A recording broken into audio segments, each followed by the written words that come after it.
En este seminario número 11 vamos a tratar el tema de inmunodeficiencias.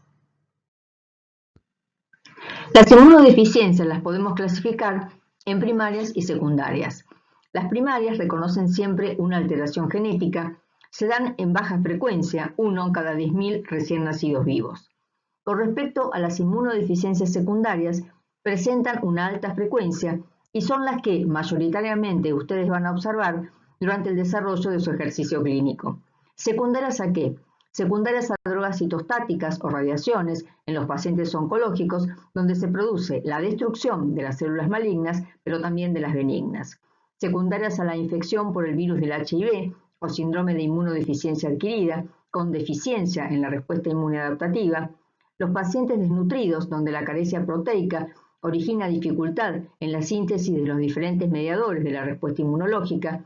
Las endocrinopatías, como por ejemplo la diabetes, las quemaduras extensas, donde la pérdida de proteínas por la piel también incide en una inadecuada síntesis de mediadores de la respuesta inmunológica, o en los pacientes con edad avanzada, donde el reemplazo de la médula ósea por tejido adiposo impide montar una adecuada respuesta frente a nuevos antígenos.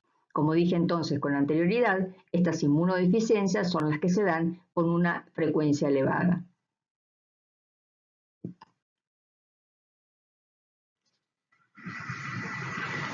En esta primera parte de la clase nos vamos a referir a las inmunodeficiencias primarias, para luego hablar de una inmunodeficiencia secundaria, como es el síndrome de inmunodeficiencia adquirida.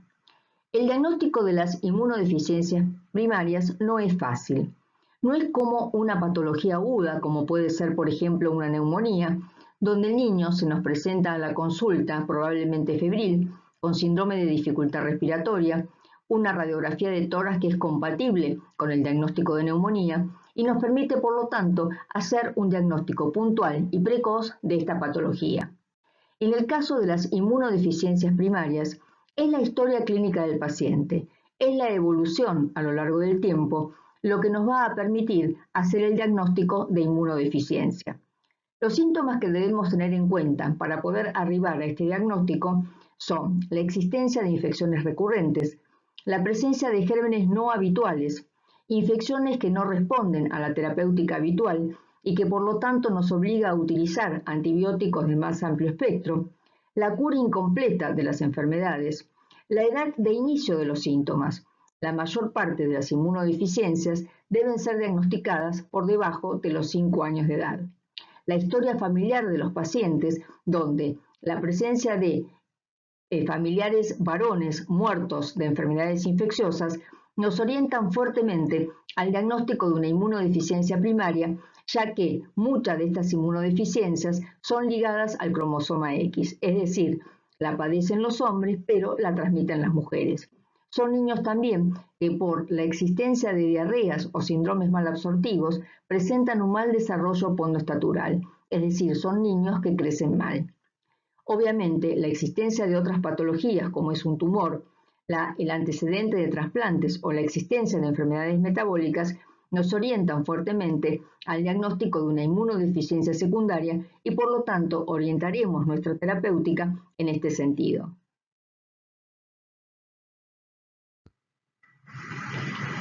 Como dije anteriormente, las inmunodeficiencias primarias suelen ser monogénicas. Además de los procesos infecciosos, presentan con el desarrollo de la enfermedad, con el avance de la enfermedad, mayor incidencia de enfermedades autoinmunes y neoplásicas. Como dijimos anteriormente, el 80% de los casos se manifiestan antes de los 5 años de vida y como muchas de ellas son ligadas al cromosoma X, presentan una incidencia hombre-mujer de una relación 2:1. Con respecto a la clasificación de las inmunodeficiencias, las podemos dividir en deficiencias, inmunodeficiencias de la respuesta inmune adaptativa, que comprende las inmunodeficiencias predominantes de anticuerpos, las inmunodeficiencias combinadas con compromiso de la respuesta humoral y celular, los síndromes de inmunodeficiencia bien definidos, que no son otra cosa que enfermedades que tienen nombre y apellido e incluyen entre sus síntomas una alteración de la respuesta inmune. Las inmunodeficiencias de la respuesta inmune innata, ya sea de sus componentes celulares, que son los fagocitos, macrófagos y neutrófilos, o deficiencia de los componentes humorales de la respuesta inmune innata, como es el complemento. Y después tenemos las inmunodeficiencias que confieren susceptibilidad aumentada a infecciones particulares, como es el caso de las infecciones por micobacterias.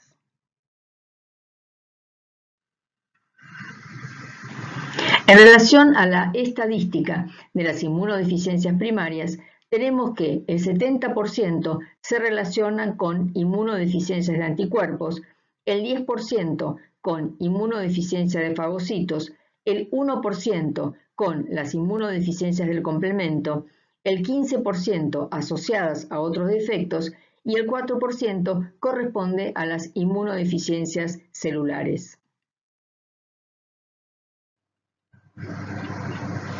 Si hacemos el ejercicio de relacionar la infección por determinados agentes patógenos en función de la afectación de los diferentes componentes celulares de la respuesta inmune, encontramos que en el caso del compromiso de los linfocitos B o de la producción de anticuerpos, va a existir una mayor incidencia de infecciones por bacterias extracelulares. También vamos a encontrar una mayor incidencia de infecciones por virus debido a que si bien los virus son patógenos intracelulares, reconocen una fase extracelular o de viremia capaz de ser contenida por el desarrollo de los anticuerpos. Si el compromiso celular es a nivel de los linfocitos T, vamos a encontrar infecciones por una amplia variedad de patógenos que revelan el compromiso de los diferentes perfiles efectores de la respuesta T. La infección o la infección aumentada por bacterias extracelulares va a revelar el compromiso de los linfocitos Th17 o también de los linfocitos TCD4 Helper folicular que colaboran con los linfocitos B en la síntesis de anticuerpos. Vamos a encontrar también una mayor incidencia de infecciones virales debido al compromiso de los linfocitos TCD8 y de la respuesta TCD4-TH1 debido a que los linfocitos TH1 interaccionan con las células dendríticas para que éstas presenten un nivel de coestimulación adecuado para que se produzca la respuesta de linfocitos TCD8. En el caso de la mayor incidencia de infecciones por hongos extracelulares, revela el compromiso de la respuesta Th17. Por otra parte, la mayor incidencia de infecciones por parásitos unicelulares o por micobacterias revela el compromiso de los linfocitos TCD8, así como también de la respuesta TH1 para lograr la coestimulación, como dijimos anteriormente, necesaria para activar a los linfocitos TCD8.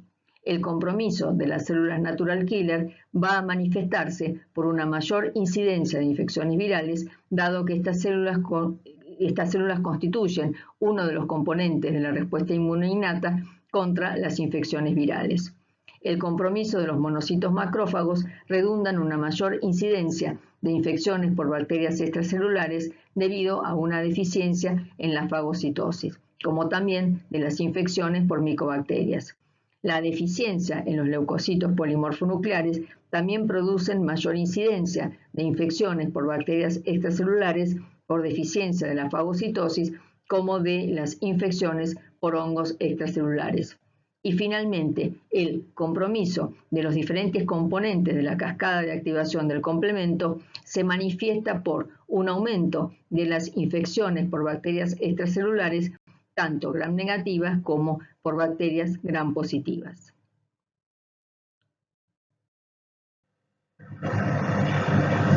Las manifestaciones clínicas de los pacientes con inmunodeficiencia predominantes de anticuerpos se relacionan mayoritariamente con el déficit de la inmunoglobulina A, que como ustedes saben es la inmunoglobulina predominante en las secreciones mucosas, por lo cual vamos a observar mayor incidencia de infecciones del aparato respiratorio, como son sinusitis, otitis, bronquitis, neumonías, del aparato digestivo, como diarreas, síndromes malabsortivos. También estos pacientes presentan infecciones cutáneas y característicamente desarrollan meningitis por enterovirus por un mecanismo que vamos a ver con posterioridad. Las inmunodeficiencias predominantes de anticuerpos comprenden estas 7 entidades que se encuentran acá reflejadas en la diapositiva y nosotros nos vamos a referir en la clase de hoy a las 4 primeras. Vamos entonces a comenzar con la A-gamma globulinemia ligada al sexo, o enfermedad de Bruton.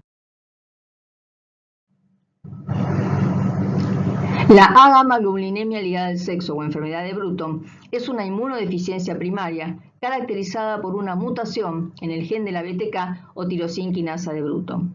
Si ustedes recuerdan, durante la ontogenia de los linfocitos B en la médula ósea, en el estadio ProB tenía lugar el rearreglo de los genes que forman la porción variable de la cadena pesada. Esto permitía entonces la expresión en la membrana de una cadena pesada mu que presenta su porción variable rearreglada unida a una cadena liviana sustituta que junto con el heterodímero IgA-IgB constituyen el pre-BCR que caracteriza al siguiente estadio de maduración, que son los linfocitos pre-B.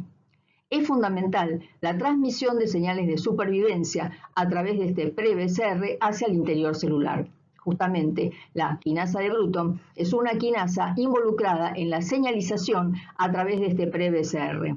Por lo tanto, mutaciones en la misma lleva a que no continúe el desarrollo de los linfocitos en la médula ósea, produciéndose un bloqueo de la diferenciación de pro-B en pre-B y la muerte de los linfocitos por apoptosis.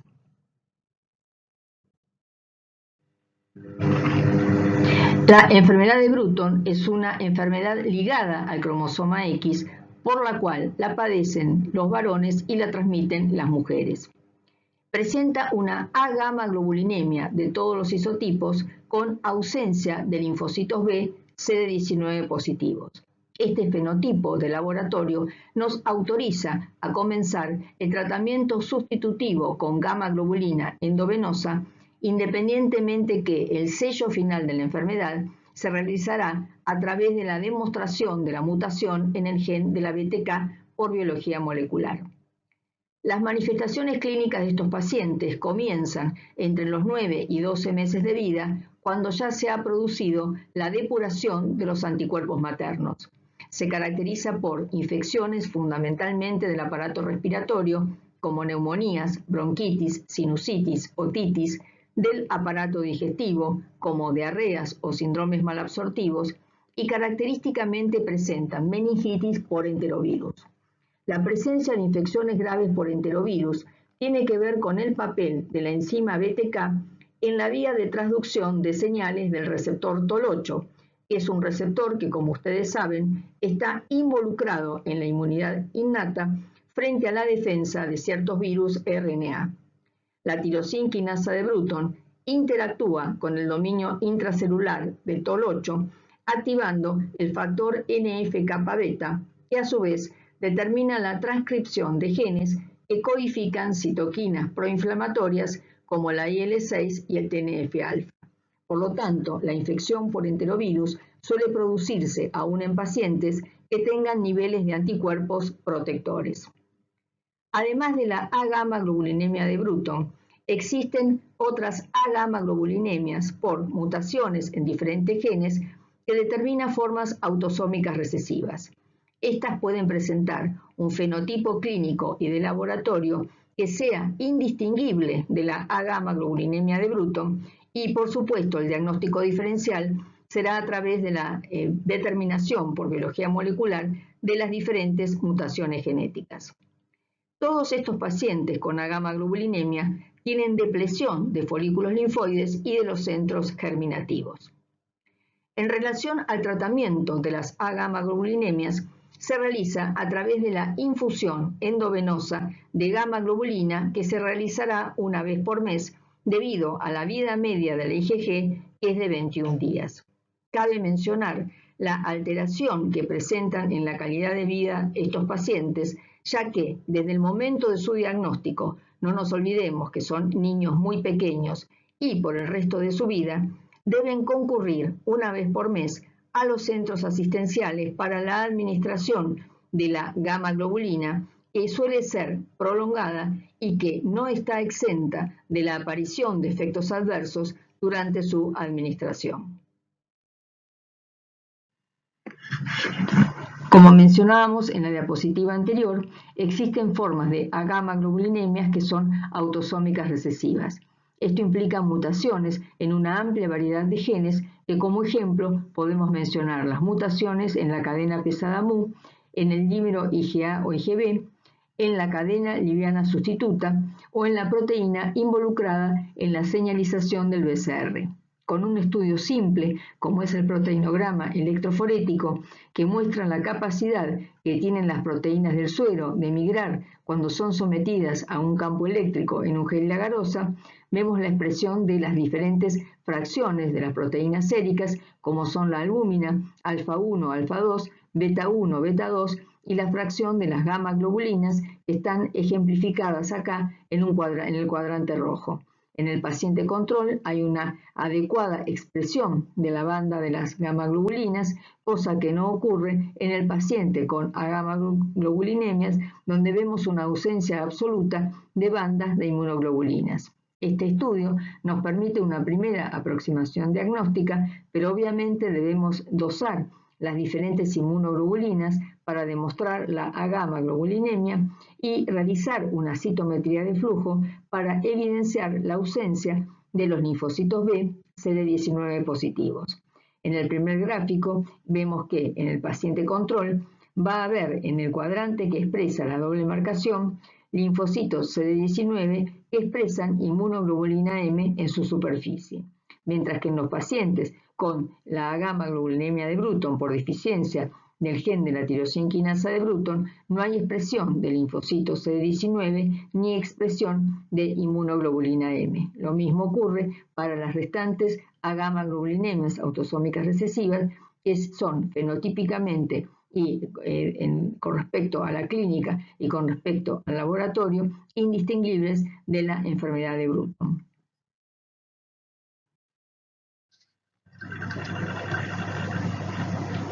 Otra inmunodeficiencia predominante de anticuerpos es el síndrome de hiper-IgM. Pero antes de adentrarnos en esta patología, vamos a repasar brevemente la interacción que tiene lugar entre el linfocito B y el linfocito TCD4 helper folicular. Como ustedes saben, el linfocito B ingresa al ganglio linfático a través de las vénulas de endotelio alto. De allí se dirige al folículo primario, donde, a través de su inmunoglobulina de superficie, va a reconocer el antígeno en su forma nativa. Esto constituye para el linfocito B la primera señal de activación. Los linfocitos B, entonces, migran hacia el borde del folículo primario para interaccionar con aquel linfocito TCD4 que reconozca sobre la molécula de histocompatibilidad de clase 2 del linfocito B el mismo péptido antigénico que le fuera presentado al linfocito TCD4 por la célula dendrítica en el momento de su diferenciación. El linfocito TCD4 ahora activado expresa la molécula CD40 ligando que interacciona con la molécula CD40 del linfocito B. Esto proporciona la segunda señal de activación que permite que el linfocito B ingrese en el ciclo celular. Se produce entonces un primer foco de proliferación con la migración de linfocitos B hacia los cordones medulares y su diferenciación a plasmocitos productores de IgM. El resto de los linfocitos B van a reingresar al folículo primario para fundar el centro germinal, donde tienen lugar los fenómenos de hipermutación somática y switch de isotipo. Finalmente, se producirán plasmoblastos que migrarán hacia la médula ósea para diferenciarse en plasmocitos de vida media larga y, por otro lado, tendrá lugar la diferenciación en linfocitos B de memoria. ¿Qué ocurre en el síndrome de hiper-IgM? Podemos encontrar mutaciones a nivel de la molécula CD40 ligando. Esta es la forma más frecuente y se encuentra ligada al cromosoma X. También podemos encontrar mutaciones en la molécula CD40, que es una forma autosómica. Las mutaciones en la enzima AID, citidina deaminasa inducida por activación, también es una forma autosómica. Esta es una enzima que se expresa selectivamente en las células B en el centro germinal en respuesta a la activación B inducida a través de CD40. Esta enzima produce la deaminación de las citidinas, produciendo uracilo que inicia el proceso de switch de isotipo y de hipermutación somática. Estos pacientes entonces van a presentar muy bajos niveles de IgG, IgA e IgE, pero pueden presentar niveles normales o incluso elevados de inmunoglobulina M.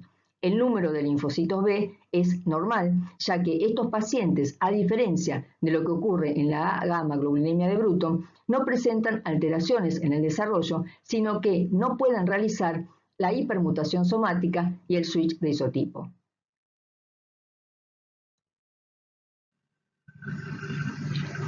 Los pacientes con síndrome de hiper-IgM presentan síntomas que son semejantes a la de los pacientes con enfermedad de Bruton, pero agregan infecciones propias de una deficiencia celular.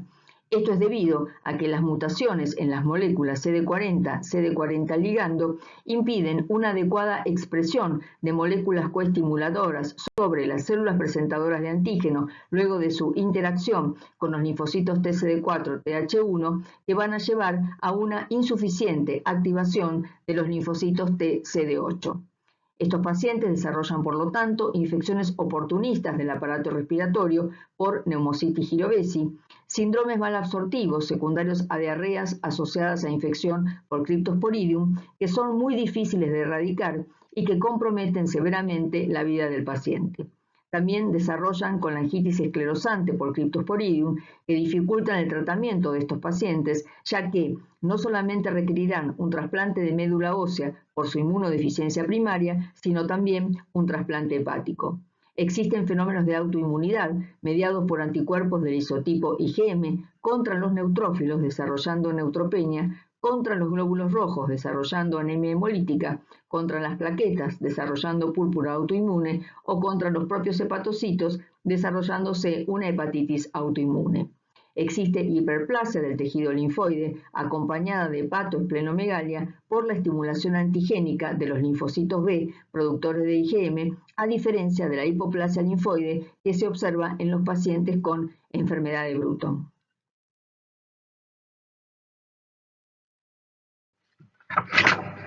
Otra inmunodeficiencia predominante de anticuerpos es la inmunodeficiencia común variable. Esta es una enfermedad de herencia autosómica y de aparición puberal en ambos sexos, con una mayor incidencia en la segunda o tercera década de la vida, por lo cual vemos que esta inmunodeficiencia, a diferencia de las anteriores, puede diagnosticarse en edades no pediátricas. Se caracteriza por mutaciones en distintos genes, fundamentalmente los genes que codifican dos moléculas, la molécula ICOS y la molécula CD19. ICOS pertenece a la familia de moléculas CD28 y se expresa en la superficie de linfocitos T activados mediante la producción de un conjunto de citoquinas como la interleuquina 4 y la interleuquina 10 que favorecerían la diferenciación celular B a plasmocitos y células B de memoria. ICOS se une a ICOS ligando en la superficie de las células presentadoras, inclusive el linfocito B. La molécula CD19 es una molécula de superficie de los linfocitos B maduros que forma un complejo con las moléculas CD21 y CD81 constituyendo el correceptor de los linfocitos B. La función de este correceptor es disminuir el umbral del BCR al antígeno. A través de la molécula CD21 que reconoce antígenos opsonizados por productos de degradación del complemento de C3b, como son C3d o C3dG, se promueve entonces la activación de los linfocitos B. Desde el punto de vista del fenotipo de laboratorio de estos pacientes, vamos a encontrar que existe una hipogamaglobulinemia de al menos dos isotipos, uno de los cuales debe incluir siempre la inmunoglobulina G. Por lo tanto, estos pacientes van a presentar dificultad para montar respuestas de anticuerpos específicas y por otro lado presentan niveles de linfocitos B CD19 positivos normales. Con respecto al tratamiento, consiste en la administración mensual de gamma globulina endovenosa, al igual que hemos visto en las otras gamma-globulинemias. Pasamos ahora a las inmunodeficiencias combinadas severas. Estas inmunodeficiencias se caracterizan por un compromiso en la respuesta inmune, tanto humoral como celular. Se dividen en inmunodeficiencias combinadas severas típicas o clásicas y no clásicas o atípicas. Las típicas o clásicas se caracterizan por una A-gamma globulinemia absoluta con linfopenia, mientras que en las formas no clásicas o atípicas pueden presentar diversos grados de compromiso de la respuesta inmune celular y humoral, pero presentarse con recuentos linfocitarios normales, grados variables de hipogamaglobulinemia y en algunos casos solo con alteraciones funcionales severas. Estos pacientes van a presentar infecciones por una amplia variedad de microorganismos patógenos, entre los cuales encontramos infecciones virales por citomegalovirus o virus de Epstein-Barr o enterovirus, infecciones por bacterias extracelulares como el neumococo, el Haemophilus influenzae, bacterias intracelulares como el Mycobacterium tuberculosis, micosis oportunistas como las micosis por Aspergillus o Cándida, infecciones por Pneumocystis jirovesi, y es muy común en estos pacientes la presencia de una BCG-itis diseminada a partir de la vacuna BCG que se administra en el momento del egreso de la maternidad, cuando todavía no tenemos el diagnóstico de una inmunodeficiencia combinada severa. El tratamiento de estos pacientes va a consistir en el trasplante de médula ósea y, hasta que se produzca este trasplante, en combatir las infecciones y la administración de la gamma-globulina sustitutiva. Las manifestaciones clínicas implican entonces infecciones recurrentes y la existencia de diarreas o síndromes malabsortivos que van a llevar a una detención del crecimiento, o sea, un retraso en el desarrollo pondoestatural.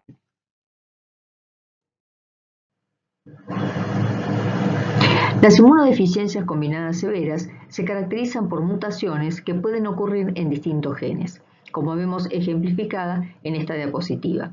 Vamos a referirnos a las formas más comunes, como es la mutación en la cadena gamma común que da lugar a la inmunodeficiencia combinada severa ligada al cromosoma X. La mutación en la cadena gamma común constituye la forma más frecuente de inmunodeficiencia combinada severa, abarcando el 50% de las mismas.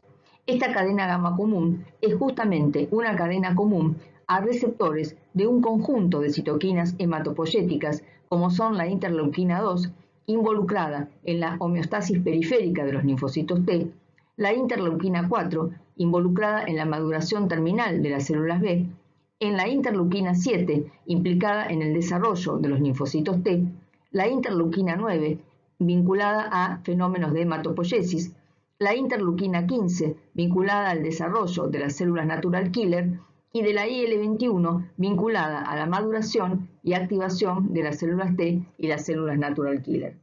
Por otro lado, la cadena JAK3 es una tirosinquinasa asociada a la cadena gamma común y de ella depende la traducción de señales en las que este receptor está presente. Por lo tanto, los pacientes con mutaciones en la tirosinquinasa JAK3, que es una forma autosómica recesiva, van a compartir el mismo fenotipo que tienen aquellos pacientes que presentan mutaciones en la cadena gamma común, que es la forma ligada al cromosoma X. Otro ejemplo de inmunodeficiencias combinadas severas típicas lo constituye la deficiencia de adenosindiaminasa. Esta es una enzima que está involucrada en el catabolismo de las purinas. Su ausencia induce la acumulación de metabolitos tóxicos que ejercen un potente efecto citotóxico sobre los linfocitos. Otro ejemplo de inmunodeficiencia combinada severa típica es la mutación en la cadena alfa del receptor de interleuquina 7, que comparte con los deficientes en la cadena gamma común la linfopenia T extrema, pero presentan células natural killer. La deficiencia de Artemis, que es una nucleasa que juega un papel crítico en los eventos de recombinación BDJ y en los mecanismos de reparación del ADN, es otro ejemplo de inmunodeficiencia combinada severa típica y cursa con ausencia de linfocitos T y de linfocitos B.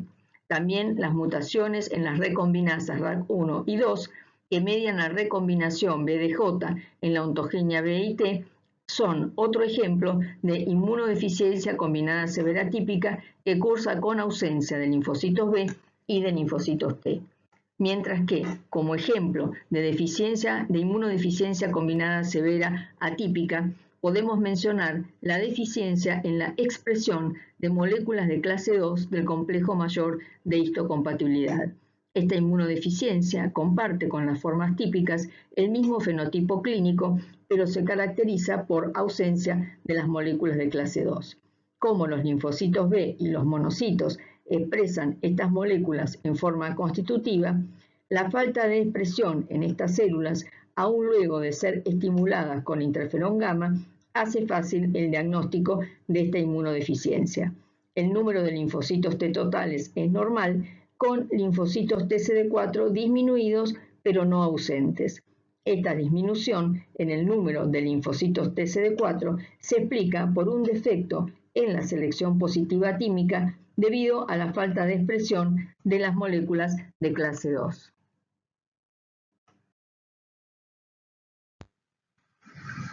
Con respecto a las características que podemos encontrar a nivel de la expresión de las diferentes poblaciones celulares, tenemos que, en el caso, por ejemplo, de la deficiencia en la cadena gamma común o JAK3, no van a poder actuar citoquinas como la interleuquina 7 involucrada en el desarrollo de los linfocitos T o la interleuquina 15 involucrada en el desarrollo de las células natural killer. Al no poder expresarse el receptor para estas citoquinas, por lo tanto no vamos a encontrar la presencia de linfocitos T en sangre periférica. Sí va a haber expresión de linfocitos B, ya que la maduración terminal de los linfocitos B puede depender de otras citoquinas que no sean la interleuquina 4, pero no va a haber expresión de células natural killer. Si el déficit ocurre a nivel de la adenosina-deaminasa, la acumulación de metabolitos tóxicos va a afectar tanto a los linfocitos T, linfocitos B, como células natural killer. Las deficiencias en las recombinasas, como RAC1 o RAC2, o en la deficiencia de Artemis, no vamos a poder generar un receptor de linfocito T viable, como tampoco un receptor de linfocito B, por lo cual no va a haber linfocitos T ni linfocitos B, y sí va a haber células natural killer. Mientras que la deficiencia en la cadena gamma del complejo CD3 acoplado al TCR va a impedir entonces la expresión de linfocitos T en la periferia, sí va a haber linfocitos B y sí va a haber células natural killer.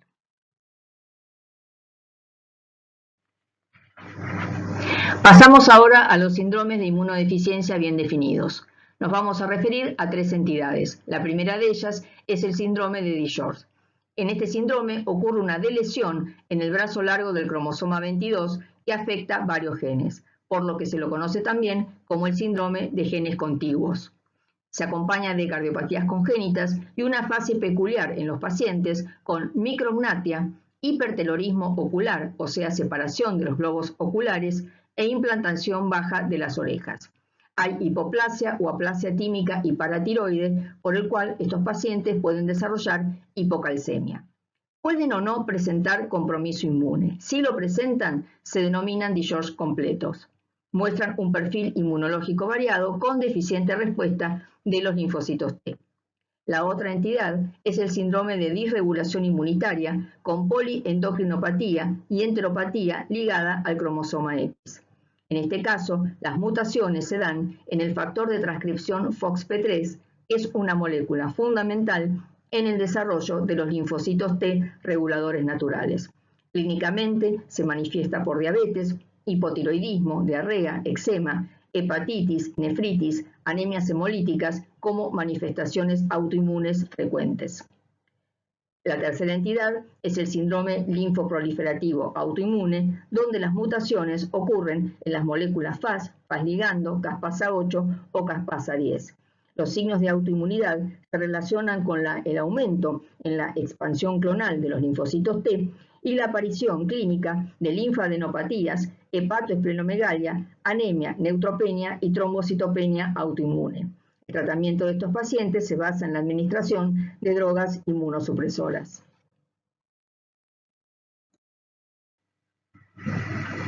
Hemos hablado hasta ahora de las inmunodeficiencias de la respuesta inmune adaptativa, donde nos hemos referido a las inmunodeficiencias predominantes de anticuerpos, las inmunodeficiencias combinadas severas y los síndromes de inmunodeficiencias bien definidos.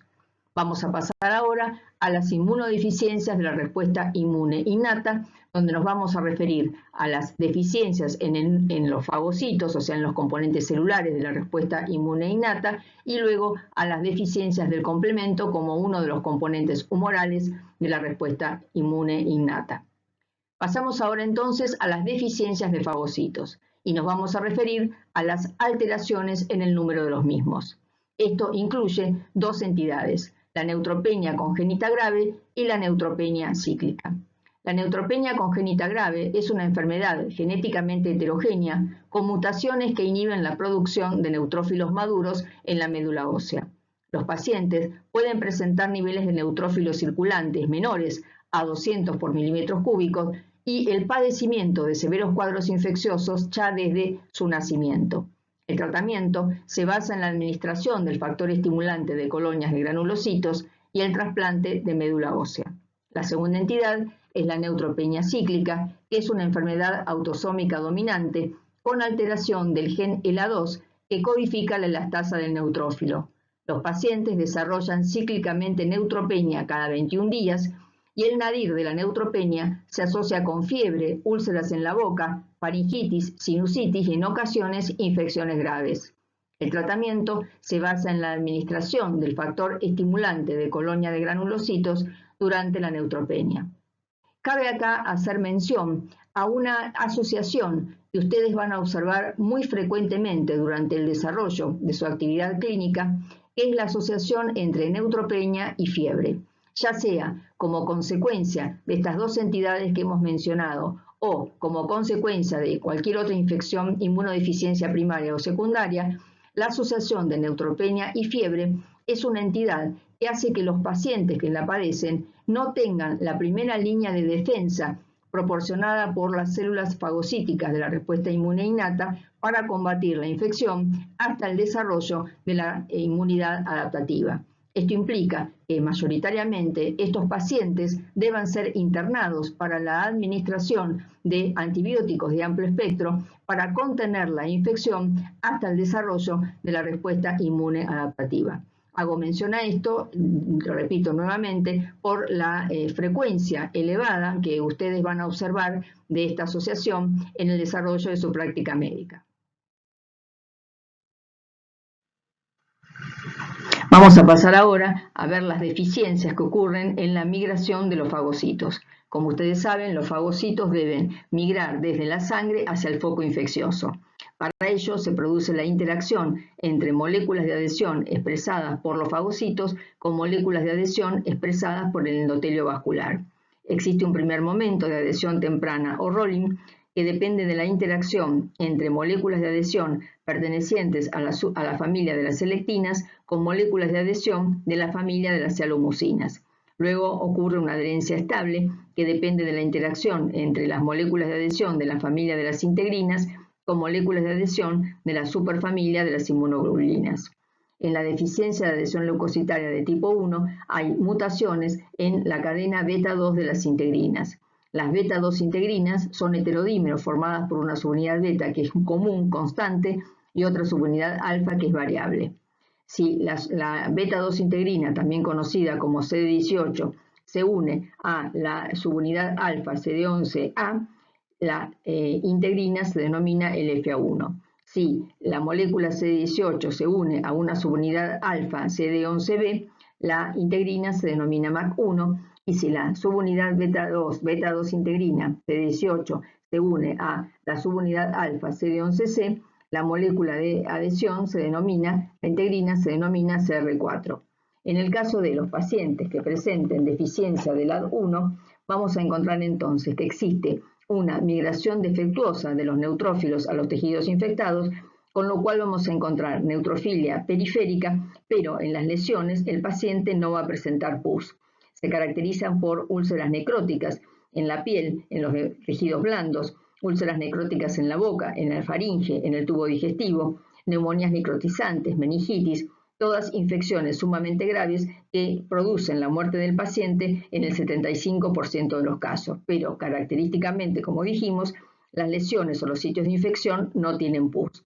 El diagnóstico se efectúa por citometría de flujo al demostrar la ausencia de la beta 2 integrina, o sea, de la molécula CD18, en los neutrófilos de los pacientes. El único tratamiento posible constituye el trasplante de médula ósea.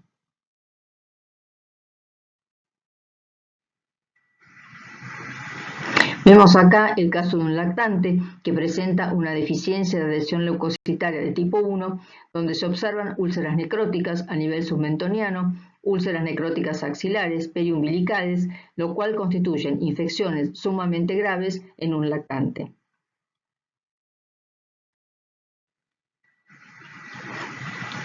En la deficiencia de adhesión leucocitaria de tipo 2, las mutaciones ocurren en la enzima fucosiltransferasa, que es una enzima que se encarga de agregar residuos de fucosa en los motivos reconocidos por las selectinas en sus ligandos. Existen defectos en el rolling o migración temprana de los neutrófilos a los tejidos infectados, presentándose con una clínica similar a los pacientes con deficiencia de adhesión leucocitaria de tipo 1. En este caso se agregan algunas particularidades como estatura corta, retraso mental o anormalidades craneofaciales. El diagnóstico se efectúa igual que para las deficiencias de adhesión leucocitaria de tipo 1 por citometría de flujo y el tratamiento es también el trasplante de médula ósea.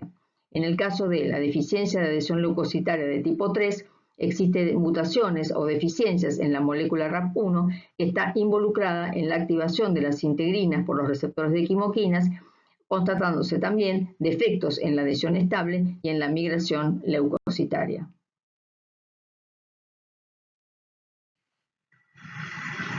Vamos ahora a hablar de las deficiencias en la funcionalidad de los fagocitos.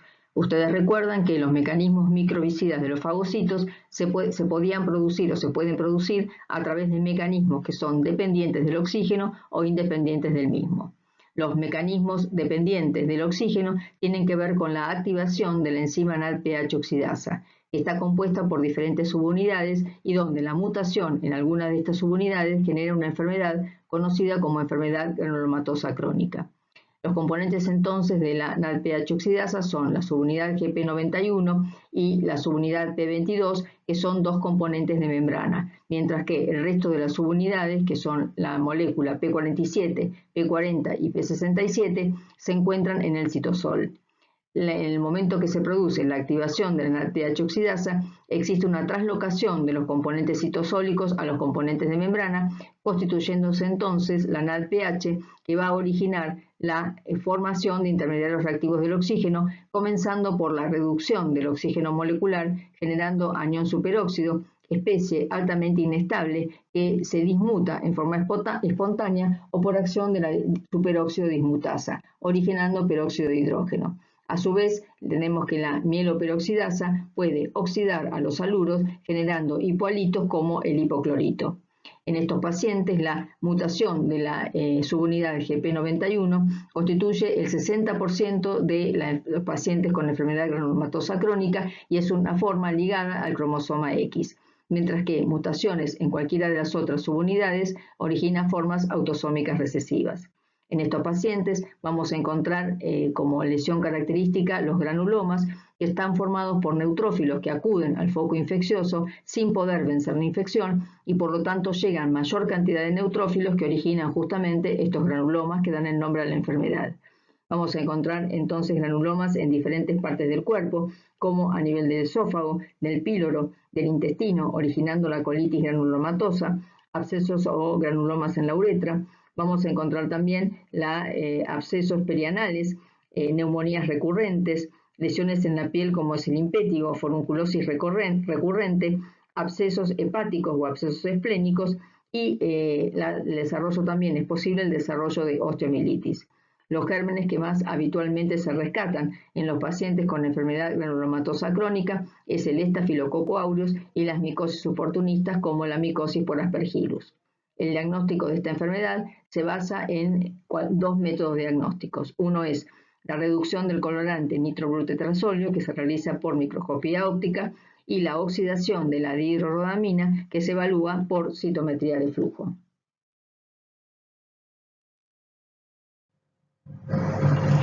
En esta diapositiva observamos en el gráfico A el desarrollo de lesiones en piel que se conocen como impétigo y suelen ser secundarias a la infección por Staphylococcus aureus. Si ustedes recuerdan, habíamos mencionado que el Staphylococcus aureus es uno de los gérmenes más habituales en el desarrollo de infecciones en los pacientes con enfermedad granulomatosa crónica. En el gráfico B encontramos linfadenopatías en cuello, que suele ser también una forma de comienzo habitual en los pacientes con esta enfermedad. En el gráfico C vemos a nivel de las flechas fenómenos de destrucción ósea secundarios al desarrollo de una osteomielitis, también producida generalmente por el Staphylococcus aureus. Y finalmente, en el gráfico D, observamos a nivel donde marcan las flechas un estrechamiento de la columna esofágica que es secundario al desarrollo de granulomas.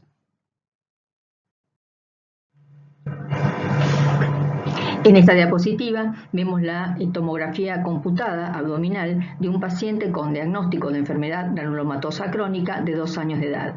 Este paciente ingresó a la guardia febril en mal estado general, con distensión abdominal, y cuando le realizamos la imagen, la tomografía de abdomen, se observa a nivel del vaso señalado por las flechas la presencia de múltiples imágenes hipodensas que corresponden a microabscesos esplénicos. En este paciente resultaba muy dificultoso controlar la infección, ya que permanentemente se producían émbolos sépticos a partir de estos microabscesos esplénicos que impedían la resolución del cuadro infeccioso del paciente.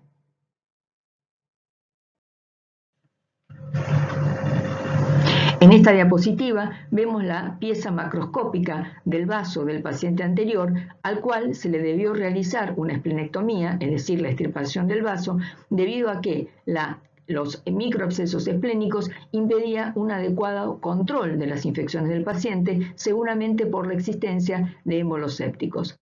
En esta pieza macroscópica, se observa la gran cantidad de microabscesos que presenta el paciente e incluso en algunos casos son de aspecto necrótico.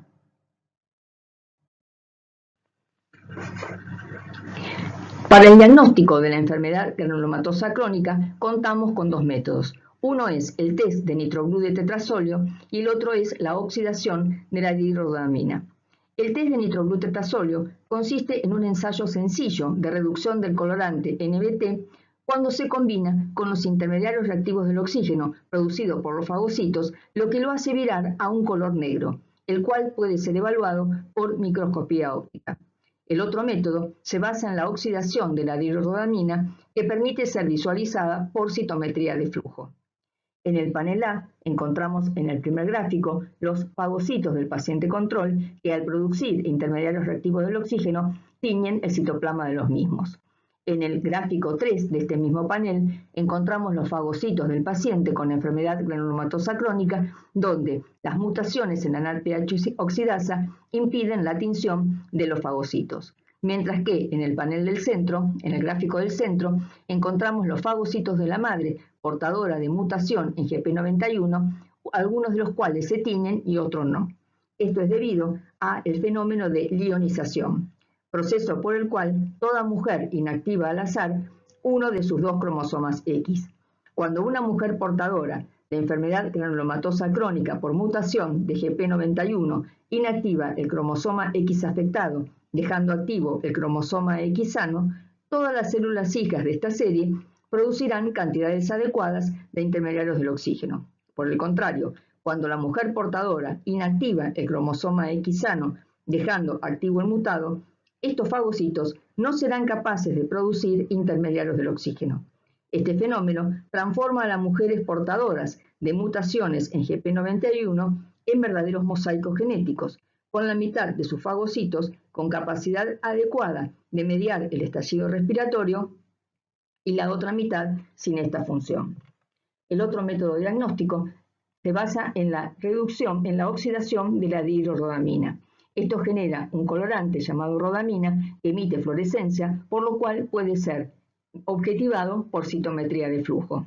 En el panel B vemos entonces en los cuadrantes superiores los neutrófilos del paciente control, de la madre portadora de la mutación y del paciente con enfermedad granulomatosa crónica en condiciones basales sin estimular.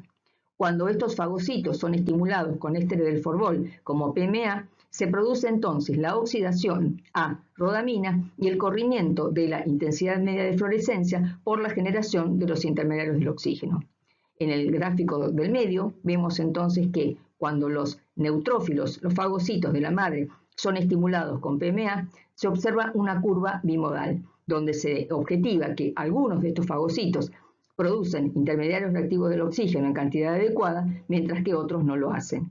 Mientras que en el caso del paciente, cuando se los estimula con PMA, no existe aumento de la intensidad media de fluorescencia debido a que no hay oxidación de la dihidrorodamina por falta de producción de intermediarios reactivos del oxígeno.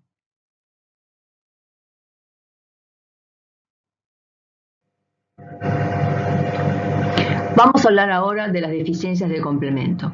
Si las deficiencias se producen a nivel de los componentes iniciales de la cascada de activación de la vía clásica del complemento, como C1, C4, C2 o C3, vamos a observar mayor incidencia de infecciones bacterianas y el desarrollo de autoinmunidad debido, esto último, al depósito tisular de complejos inmunes. En todo proceso infeccioso se originan antígenos solubles que se unen a anticuerpos IgG específicos, formando complejos inmunes solubles que deben ser depurados del torrente circulatorio. Una depuración ineficaz de estos complejos inmunes lleva a su depósito en la pared de los pequeños vasos sanguíneos, en la membrana basal glomerular o en la membrana sinovial de las articulaciones, generando procesos inflamatorios. El complemento juega un rol fundamental en la eliminación de estos complejos inmunes a través de la generación de C3b por la activación de la vía clásica del complemento. El C3b generado se deposita sobre la superficie de los complejos inmunes y permite de esta manera que sean reconocidos por el CR1 expresado por los eritrocitos. Los eritrocitos entonces transportan los complejos inmunes hacia el vaso y hacia el hígado para que sean fagocitados por los macrófagos hepáticos y los macrófagos esplénicos. Vemos entonces cómo esta inmunodeficiencia conlleva al desarrollo de fenómenos autoinmunes. Por otro lado, la deficiencia de los componentes terminales de la cadena del complemento, de C5 a C9, redunda en una mayor incidencia de infecciones por Neisseria, mientras que la deficiencia de C1 inhibidor, que es un factor plasmático involucrado en los mecanismos de regulación de la actividad del complemento, lleva a una entidad que se conoce como angioedema hereditario, que se transmite en forma autosómica dominante. La deficiencia de C1 inhibidor produce una activación descontrolada del complemento con aumento en la producción de los factores que le integran, entre ellos el componente C2. C2 sabemos que se cliva, originando C2b, que forma parte de la activación del complemento, mientras que C2a se libera en fase soluble y puede clivarse originando un péptido que se conoce como quinina de C2. Este péptido quinina de C2 tiene acción vasodilatadora y aumenta la permeabilidad capilar. A su vez, la deficiencia de C1 inhibidor induce la producción de bradiquinina que potencia la acción vasodilatadora del péptido quinina de C2. Esto hace que los pacientes que padecen esta enfermedad presenten edemas que pueden estar en cualquier lugar de la economía, como es por ejemplo a nivel del cuello, pudiendo generar compresión de la vía aérea que pone en juego la vida del paciente, a nivel del abdomen, del mediastino, miembros superiores o miembros inferiores. Es un edema que se caracteriza por no presentar rubor, pero que es sumamente doloroso y obliga en muchas ocasiones a la administración de analgésicos muy potentes para poder calmar el dolor. En algunos casos se hace necesaria la administración de morfina por este mismo motivo. El estudio del complemento puede realizarse a través de el dosaje de los niveles séricos de los componentes del mismo por inmunodifusión radial o por ELISA, o se puede efectuar la valoración funcional de su capacidad hemolítica a través de las reacciones de CH50, que estudia la vía clásica, o AP50, que estudia la vía alterna. CH50, o capacidad hemolítica 50, es la cantidad de suero del paciente que es capaz de lisar el 50% de un sistema hemolítico compuesto por glóbulos rojos de carnero sensibilizados con anticuerpos, mientras que la vía alterna utiliza glóbulos rojos de conejo que no están sensibilizados con anticuerpos, pero que expresan una baja concentración de ácido ciálico que permite activar la vía alterna del complemento.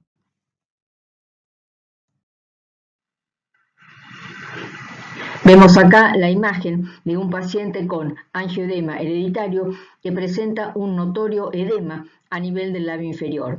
Este tipo de presentación clínica obliga al diagnóstico diferencial con otras patologías de etiología alérgica. El tratamiento consiste en la administración del C1 inhibidor, pero como habitualmente no se dispone de este factor en las unidades asistenciales, se recurre a la transfusión de plasma fresco que presenta el componente C1 inhibidor.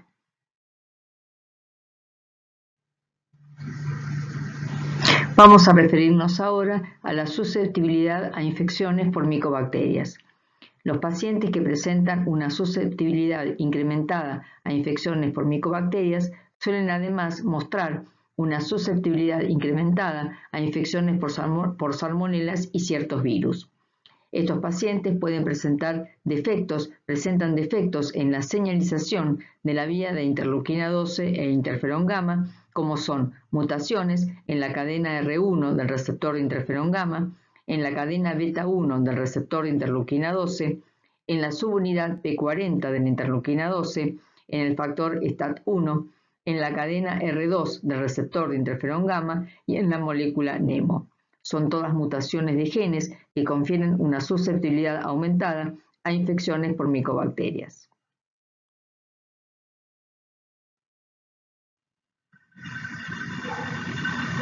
La señalización a través de los receptores de interleuquina 12 e interferón gamma cumple un papel crítico en la defensa contra las micobacterias. La fagocitosis de las micobacterias por los macrófagos induce la producción de interleuquina 12. Esta es una citoquina formada por dos subunidades, la subunidad P40 y la subunidad P35. La interleuquina 12 estimula a los linfocitos T y las células natural killer a través de su receptor. El receptor de interleuquina 12 es otro heterodímero formado por interleuquina 12, receptor beta 1, e interleuquina 12, receptor beta 2. El estímulo del receptor de interleuquina 12 genera la activación de quinasas y la fosforilación de STAT4, quien se trasloca al núcleo e induce la producción de interferón gamma. El interferón gamma interactúa con todas las células nucleares del organismo a través de su receptor, un heterodímero formado por interferón gamma receptor 1 e interferón gamma receptor 2.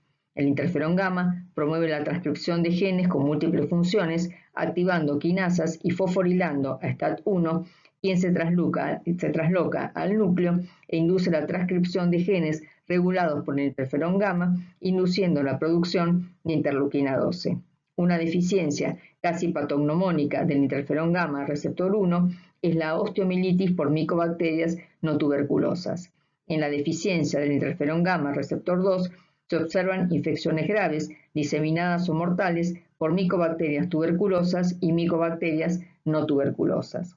Con respecto a la vía del factor de transcripción NF-kappa-beta, encontramos que la molécula NEMO, luego de su activación por la interacción CD40-CD40 ligando, favorece la translocación y el factor de transcripción NF-kappa-beta al núcleo, induciendo la síntesis de citoquinas inflamatorias como TNF-alfa e interleuquina 12.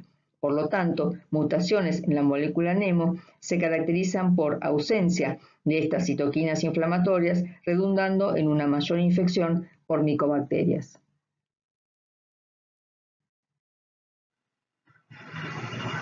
Vamos ahora a ver los estudios de laboratorio que podemos realizar frente a una probable inmunodeficiencia primaria.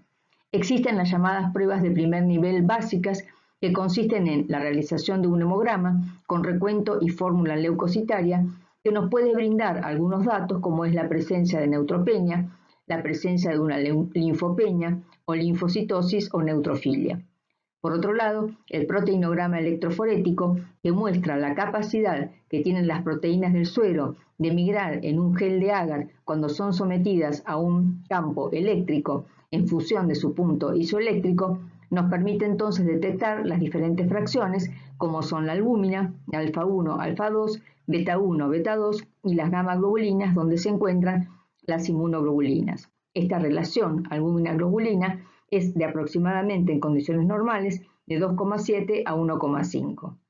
Y también dentro de estas pruebas básicas incluimos el dosaje de las diferentes inmunoglobulinas por inmunodifusión radial, excepto la IgE, que debe ser dosada por ELISA. Realizadas estas pruebas de primer nivel o básicas, pasamos a las pruebas de primer nivel complementarias y luego a las pruebas de segundo nivel.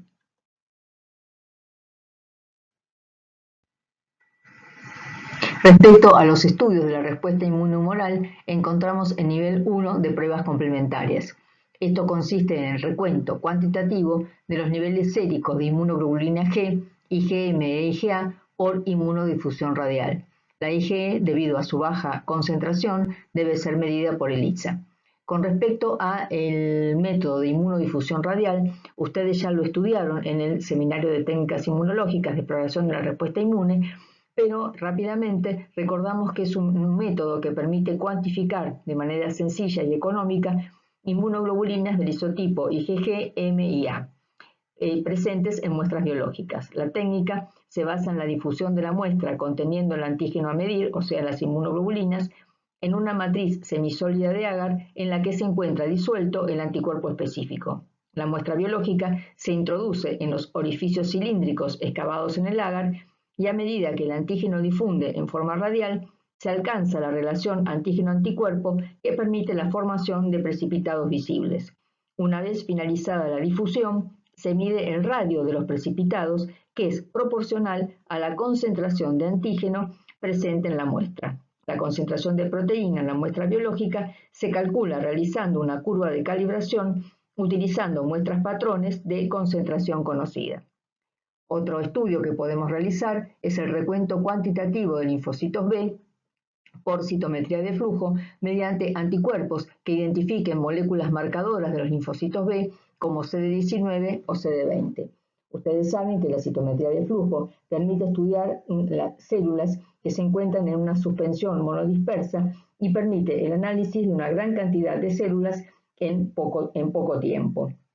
Podemos estudiar el tamaño, la granularidad o la complejidad celular, como también la emisión de fluorescencia en el caso de que la célula haya unido un anticuerpo marcado con un fluorocromo. Podemos realizar estudios funcionales consistentes en la búsqueda de anticuerpos preexistentes generados en respuesta a vacunas, como son los anticuerpos antitoxina tetánica o antitoxina diftérica, contra infecciones previas, como es la antiestreptolicina o ASTO, o contra anticuerpos preexistentes generados por los anticuerpos contra los antígenos de los glóbulos rojos, que son las isohemaglutininas anti-A y anti-B. En el caso de las isohemaglutininas anti-A y anti-B, el estudio que se realiza es una técnica de aglutinación, mientras que los restantes dosajes de anticuerpos se realizan por ELISA y nos da una idea de la respuesta de anticuerpos a antígenos proteicos.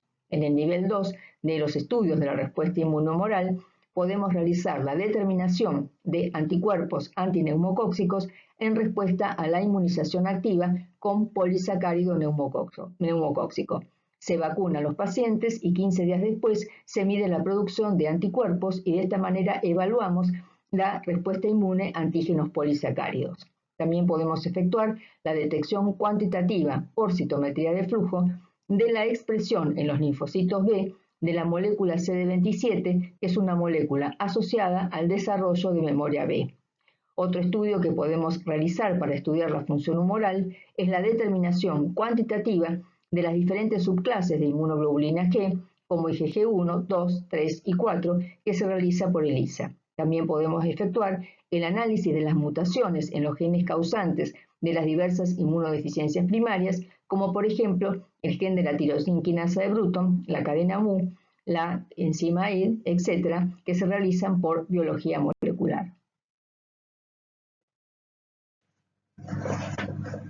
Con respecto a los estudios de la respuesta inmune celular, tenemos las pruebas de nivel 1 complementarias, como son la determinación cuantitativa por citometría de flujo de la expresión de diferentes marcadores de membrana de los linfocitos T, como son CD3, CD4 o CD8.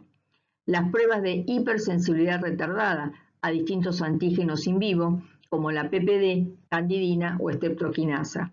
Esto constituye un estudio funcional y revela, por parte de una población de linfocitos T de memoria, la capacidad de reconocer a un antígeno específico.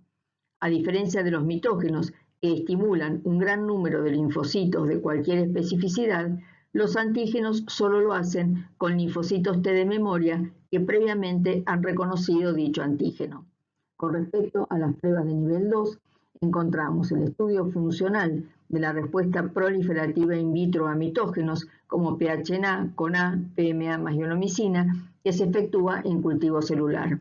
Los mitógenos son sustancias que estimulan linfocitos y no requieren que el huésped haya sido previamente enfrentado a los mismos, como sucede con el caso de los antígenos. Estos mitógenos pueden ser lectinas vegetales u otros compuestos químicos. Hay mitógenos capaces de estimular preferentemente las células T, como la fitohemaglutinina o PHA y la concanavalina A o CONA, o de estimular a los linfocitos B, como la proteína A del estafilococo y el lipopolisacárido. Mediante esta prueba se evalúa simplemente la funcionalidad global del pool de linfocitos T o B de proliferar. Con respecto al estudio funcional de la respuesta proliferativa a antígenos, Estos pueden ser la candidina, la PPD, o también podemos realizar el estudio de células halogénicas en cultivo mixto linfocitario. Estas pruebas se realizan por cultivo celular. Con respecto al cultivo mixto linfocitario, sabemos que las moléculas de histocompatibilidad de clase 2 poseen epitopes que pueden ser reconocidos por anticuerpos, pero hay alelos que difieren entre sí en muy pocos aminoácidos y que poseen epitopes no distinguibles entre sí por los anticuerpos, pero los mismos pueden ser reconocidos por los linfocitos TCD4. Este fenómeno tiene gran importancia clínica, sobre todo relacionado con la histocompatibilidad para efectuar un trasplante.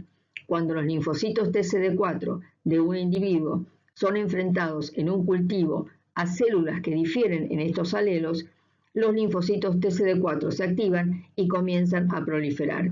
Esto es la base del cultivo mixto linfocitario.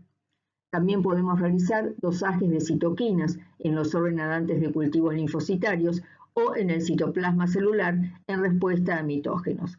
Las citoquinas pueden ser IL-1, IL-2, interferón gamma, entre otros. Esto se realiza por ELISA, mientras que la determinación de las citoquinas intracitoplasmáticas se realiza por citometría de flujo. Es un estudio cuantitativo y funcional.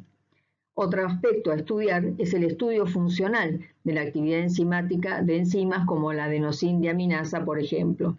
Y por supuesto, el estudio de mutaciones en los diversos genes asociados con el desarrollo de inmunodeficiencias primarias celulares y combinadas, como las mutaciones en la cadena gamma común, JAK3, deficiencia de Artemis, entre otras.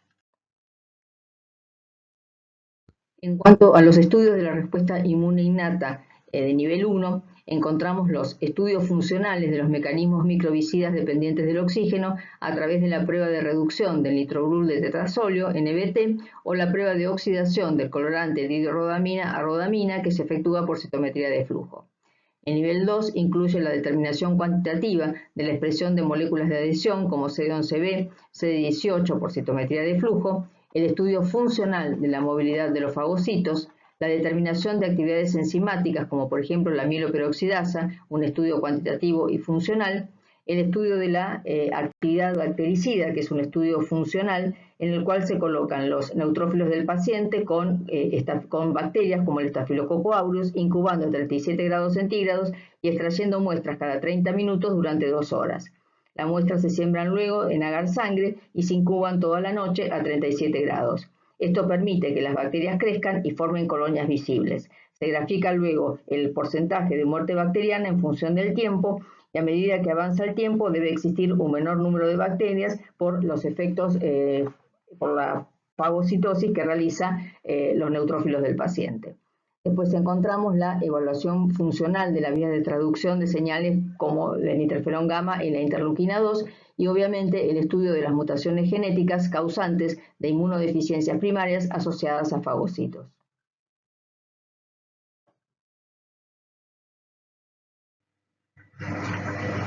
Continuando con los estudios de la respuesta inmune innata, encontramos las pruebas de nivel 1 para el estudio del complemento que comprenden la determinación cuantitativa de sus componentes C3, C4 o la esterasa de C1 por inmunodifusión radial o el estudio de la actividad lítica del complemento a través de la CH50 para la vía clásica y la AP50 para la vía alterna, que constituye un estudio cuantitativo y funcional.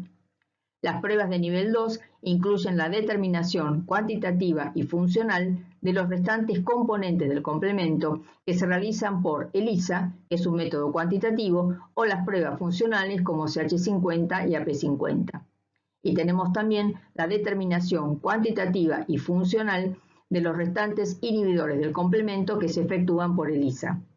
En cuanto al estudio de las células natural killer, podemos hacer la determinación cuantitativa de la expresión de moléculas de linaje, como son CD16 y CD56 por citometría de flujo, o podemos realizar un estudio funcional determinando la actividad citolítica de las células natural killer sobre las células K562 que constituyen una línea celular derivada de la leucemia mieloide.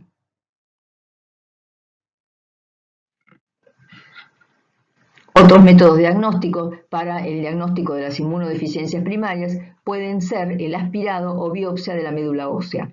Puede ser útil para la identificación de células Pro-B que se arrestan en la médula ósea en el caso de la deficiencia de Bruton, pero en realidad son métodos invasivos que se trata de no utilizarlos salvo en casos específicos.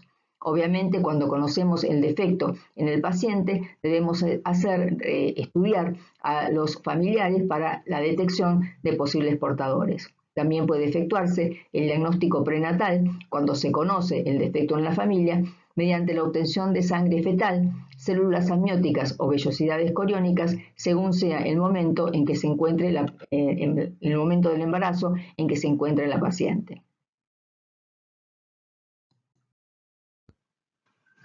Obviamente tenemos que tener muy en claro que los pacientes con inmunodeficiencias no pueden recibir vacunas a microorganismos atenuados. Sí pueden recibir vacunas a microorganismos muertos o inactivadas o las vacunas polisacáridas, ya que no plantean problemas de tolerancia y seguridad.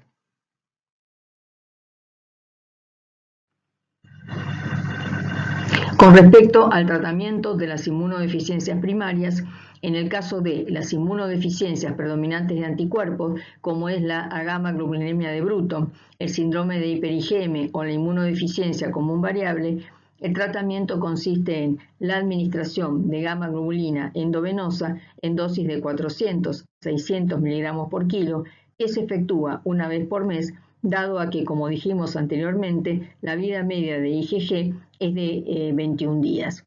Se busca alcanzar niveles séricos de anticuerpos IgG que sean superiores a los 500 miligramos por ciento, ya que se consideran que son los niveles protectores. En el caso del síndrome de hiper-IgM, debido a la deficiencia celular, se puede llegar a requerir con el tiempo el trasplante de la médula ósea. En el caso de los pacientes con inmunodeficiencias combinadas severas, el tratamiento es el trasplante precoz de médula ósea y en algunas inmunodeficiencias combinadas, como es la deficiencia de adenosina-diaminasa, el reemplazo sustitutivo con la administración de la enzima. En el caso de los pacientes que presentan una deficiencia de adhesión leucocitaria, el tratamiento se basa en el trasplante de médula ósea, mientras que en los pacientes con enfermedad granulomatosa crónica se realiza una tríada terapéutica basada en la administración de interferón gamma subcutáneo 3 veces por semana para aumentar la actividad bactericida de los fagocitos, de un antimicótico como es el itraconazol, debido a la alta incidencia que presentan estos pacientes de micosis oportunistas como la micosis por Aspergillus, y la administración de trimetroprima sulfametoxazol por la mayor incidencia de infecciones bacterianas como el estafilococo aureus. Con respecto al trasplante de médula ósea, se busca idealmente que tanto el donante como el receptor tengan idénticas moléculas de histocompatibilidad de clase 1 o de clase 2.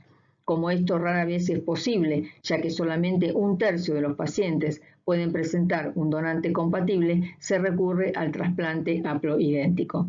Esto obviamente lleva o conlleva el riesgo potencial de desarrollar una enfermedad de injerto versus huésped.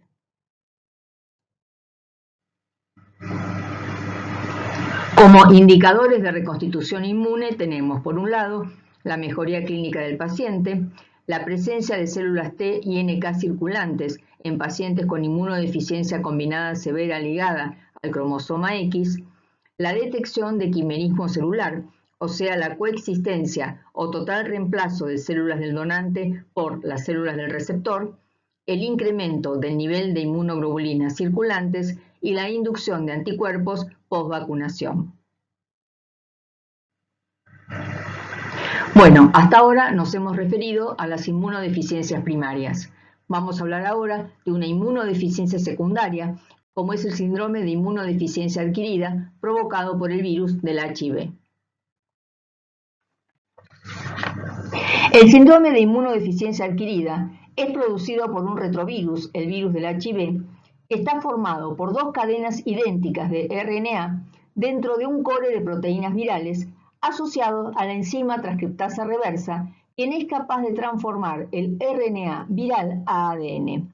El core está rodeado por una bicapa o envoltura fosfolipídica derivado de la membrana celular del huésped, conteniendo proteínas codificadas por el virus, como son las proteínas GP120 y GP41. Estas glicoproteínas de envoltura son necesarias para la replicación viral. Los linfocitos TCD4 expresan la molécula receptora del virus del HIV, que es precisamente la molécula CD4. También expresan el correceptor del virus, que son las moléculas CXCR4 y CCR5. La unión de la proteína GP120 viral al CD4 de los linfocitos TCD4 constituye el primer paso en la infección por el virus del HIV. Esta unión permite la inserción de la GP41 en la membrana celular y la penetración del virus en la célula huésped. En relación a la vía de transmisión de este virus, las relaciones sexuales desprotegidas constituyen la principal vía de transmisión. No obstante, la incidencia de la transmisión sexual es baja. Se estima para la mujer en un evento de transmisión por cada 1000 actos sexuales consumados por vía vaginal y en un evento de transmisión por cada 100 actos sexuales consumados por vía rectal. La forma en que el virus del HIV transgrede la barrera epitelial a fin de acceder a sus células blanco no queda del todo claro.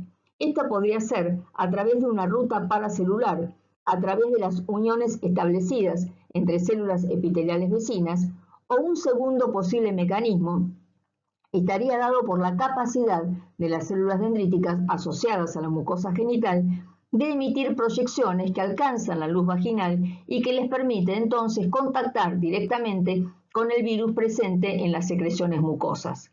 También es probable que el virus del HIV penetre a través de microtraumatismos producidos en la mucosa durante el acto sexual, lo cual es un hecho frecuente, ya que de hecho se detectan microabrasiones en la mucosa vaginal en el 60% de las mujeres sanas luego de mantener relaciones sexuales consentidas.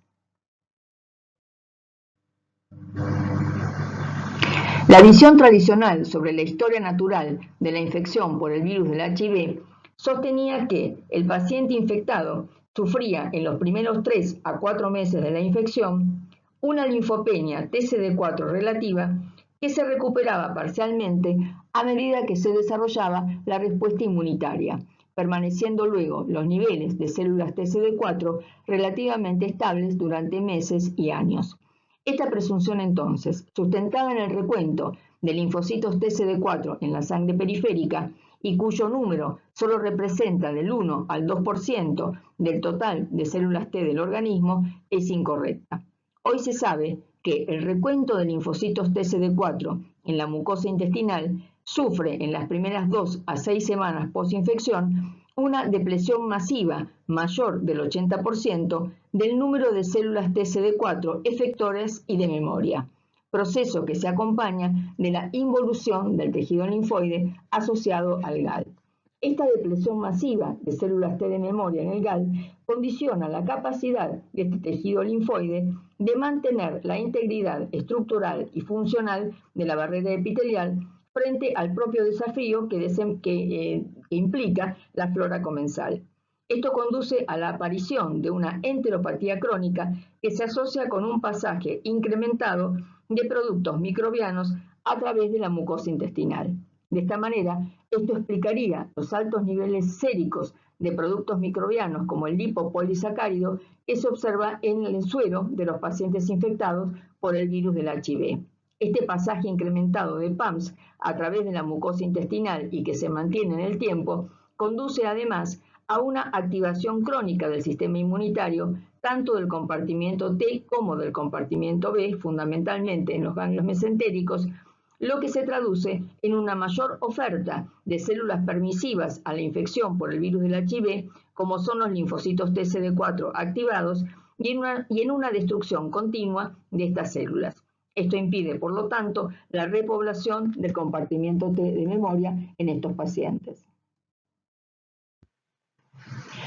Respecto a los estadios de la enfermedad, tenemos la etapa de primoinfección o síndrome retroviral agudo, que se caracteriza por un cuadro que puede ser desde asintomático a un cuadro semejante a la mononucleosis infecciosa. Suele observarse 3 a 6 semanas después de la infección primaria. Podemos encontrar también otros síntomas como fiebre, erupción cutánea, linfadenopatías, artralgias, mialgias, hepatoesplenomegalia. Podemos encontrar también síntomas neurológicos como meningitis aséptica, meningoencefalitis o síndrome de Guillain-Barré.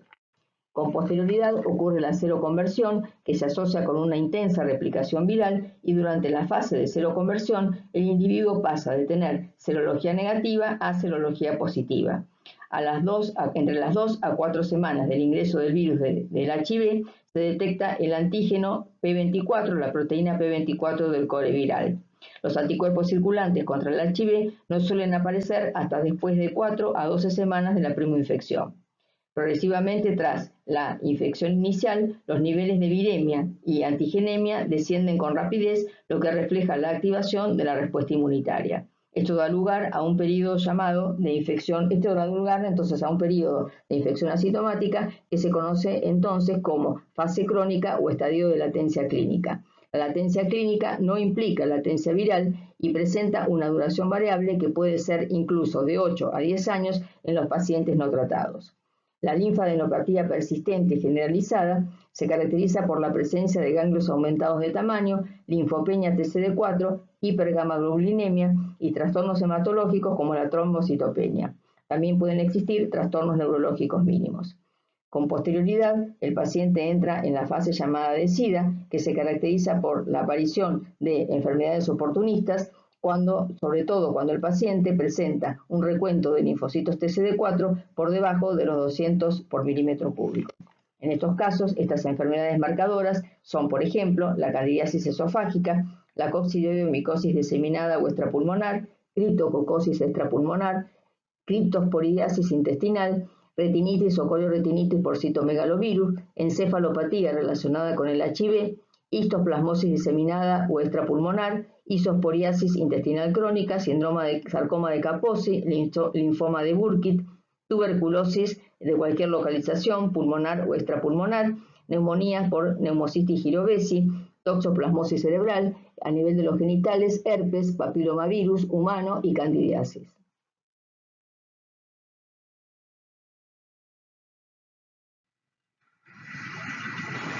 Existe una incapacidad de montar una respuesta de anticuerpos neutralizantes efectivas contra el virus del HIV.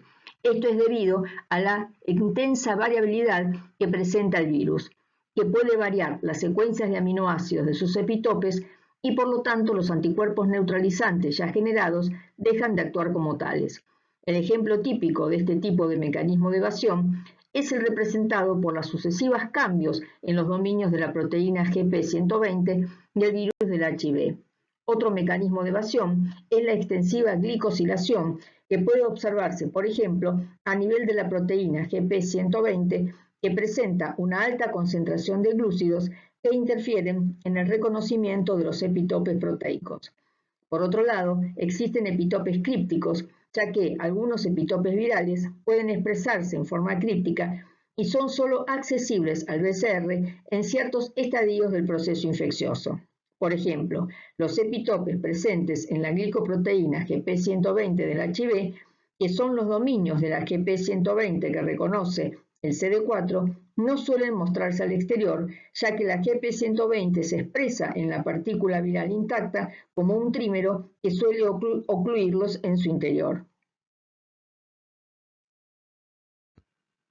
Esta variabilidad que se observa en el virus del HIV está dada por la alta tasa de replicación, que es de 10 a la 9 a 10 a la 10 virus por día, la alta tasa de error de la transcriptasa reversa, que produce una sustitución por genoma y por ciclo, lo que lleva a que cada célula infectada contiene un genoma viral diferente en al menos un nucleótido respecto del virus infectante, y a la alta tasa de recombinación del genoma, que puede ir de 7 a 30 recombinaciones por ciclo.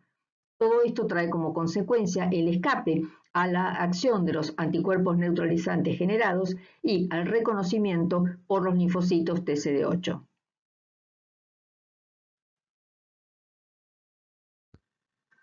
La variabilidad de la que venimos hablando ocasiona que las diferentes cuasi especies circulantes en un individuo puedan diferir hasta en un 35% a nivel de la secuencia del gen de la envoltura viral, que es el principal blanco de la respuesta inmune. Y como dijimos anteriormente, esto provoca el escape del virus a la acción de los linfocitos TCD8 y de los anticuerpos neutralizantes. Finalmente nos vamos a referir muy brevemente al síndrome de inmunodeficiencia adquirida en la población pediátrica. En esta población, la principal vía de transmisión la constituye la transmisión vertical de la madre infectada al niño. Y la medicación antirretroviral a la mujer embarazada ha permitido reducir notoriamente este índice de transmisión de un 30% a un 2% en la actualidad. El diagnóstico de la infección por el virus de HIV en la población pediátrica ofrece también algunas particularidades. En los niños menores de 18 meses de edad no deben realizarse pruebas serológicas basadas en la determinación de anticuerpos anti-HIV debido a que existe pasaje materno de anticuerpos y por lo tanto estas pruebas nos pueden dar un resultado falsamente positivo. En los niños menores de 18 meses de edad debe determinarse las pruebas virológicas que se realizan son para la determinación del propio virus o de alguno de sus componentes como el antígeno P24. Esta prueba debe ser confirmada por una segunda prueba virológica que se obtiene después de las 4 semanas del nacimiento. Por otra parte, la presencia de anticuerpos anti-HIV en los niños mayores de 18 meses de edad pone el sello a la infección por el virus del HIV, ya que a esta edad los anticuerpos no son los anticuerpos maternos, sino los producidos por el mismo paciente. Con respecto a los recuentos de linfocitos TCD4 y linfocitos totales en los niños sanos, sabemos que son más elevados que los correspondientes a los adultos no infectados. Estos valores van disminuyendo hasta alcanzar cifras similares a las de los adultos hacia los 5 años de edad. Por lo tanto, en los menores de 5 años se prefiere considerar el porcentaje de linfocitos TCD4 por sobre el recuento absoluto de los mismos, debido a que el porcentaje presenta una menor variabilidad. Los niños que presentan un porcentaje de linfocitos TCD4 por debajo del 15% padecen una inmunodeficiencia grave. Entre el 15% y el 25% una inmunodeficiencia moderada y por encima del 25% presentan una inmunodeficiencia leve. Y por último, me gustaría terminar esta clase con un comentario referido a la importancia que tienen los efectores de salud en fomentar muy fuertemente la adherencia de los pacientes a la terapia antirretroviral. Se observa en esta población una marcada falta de adherencia a la misma y tiene que ver mayoritariamente con el contexto social en el cual crecen estos pacientes y también, en muchos casos, a la ausencia de los progenitores de estos niños como consecuencia de esta misma enfermedad. Esta administración incorrecta de la medicación lleva a mutaciones virales que inhabilitan continuar con el esquema de medicación que venía recibiendo el paciente, debiéndose recurrir a un nuevo esquema terapéutico, lo cual constituye un problema serio para el tratamiento de estos niños, ya que el arsenal de medicamentos de lo que se dispone es limitado en función de la temprana edad en que estos pacientes comienzan a recibir las drogas antirretrovirales. Bueno, muchísimas gracias.